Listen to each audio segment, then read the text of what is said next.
Apa dah bos? Tak sampai 2 minit I dah boleh buat 500. Apa dah? Zubir. Take the marker. Write for me something. Take a marker and write something on the board.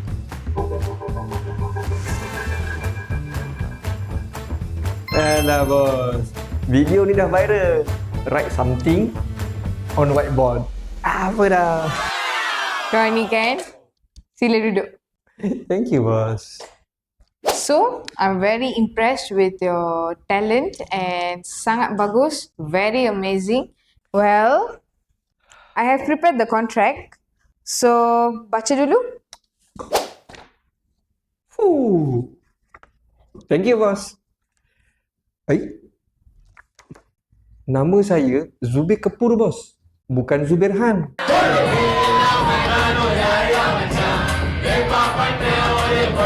Oh, bukan eh. Bos, kita kerja berapa jam? Company kami kerja 24 jam. Tapi, company kami ada kerja shift. Oh, pakai shift eh? Saya kerja office lah ni kan? Ya. Okay. Betul-betul. Cantik.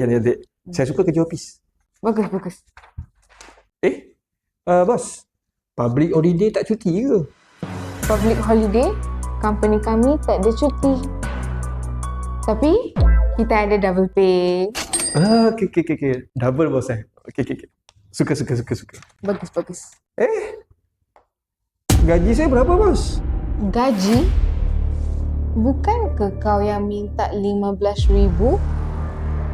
Kau ingat kau layak? Kau ingat kau layak ke? Layak ke tak? Okay bos. 2,000. 2,000 je bos. 2,000.